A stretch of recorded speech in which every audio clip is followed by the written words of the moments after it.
Facebook জুড়ে যেখানে কেবল রাসেলস ভাইপারের ছবি, ঘটনা যা না ঘটছে তার চেয়ে বেশি চলছে রটনা।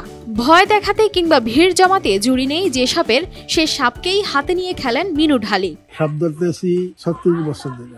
এগুলো সমস্ত কিছু আল্লাহর রহমতে আমার আল্লাহর দানীয় জিনিস, আমার কোনো ওস্তাদ নেই।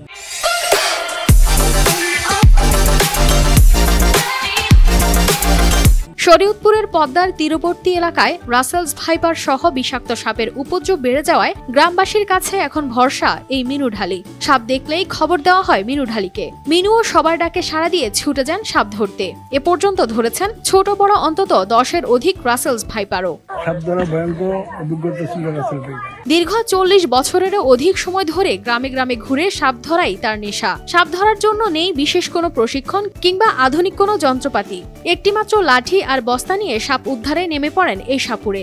ঝোপঝাড়, কৃষি মাঠ, এমনকি বসতবাড়ি সব জায়গা থেকে উদ্ধার করে যাচ্ছেন বিষধর নানা জাতের সাপ আর ডিম।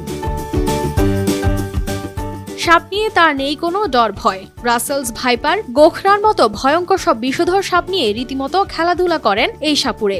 আগে সাপে কাটা রোগীর চিকিৎসা করলেও এখন বিষাক্ত সাপে কাটলে দ্রুত সময়ের মধ্যে হাসপাতালে নেওয়ার পরামর্শ দেন মিনু ঢালি। আমার চিকিৎসার বয়স হয়েছে 20 বছর। ভ্যাকসিন বাড়ানোর পরে যেমন আমরা নিজেরা কই যে এখন ভ্যাকসিন দিতে যাওয়া, কারণ আমার কিছু তারপর আমাদের কাছে অনেক লোক আসলে যাই হোক ব্যবস্থা করে আমরা পাঠাই দিই। এটা কামড় থেকে বাঁচার জন্য মানুষের সতর্কতা থাকতে হবে। শরীয়তপুরের প্রত্যন্ত চরাঞ্চলে বাড়ছে বিষধর সাপের উপদ্রব। সাপের দংশনে মৃত্যু ঝুঁকি কমাতে স্থানীয়দের সচেতন করার পাশাপাশি হাসপাতালে যাওয়ার পরামর্শ দেন Minu Dhali. News desk, RTV।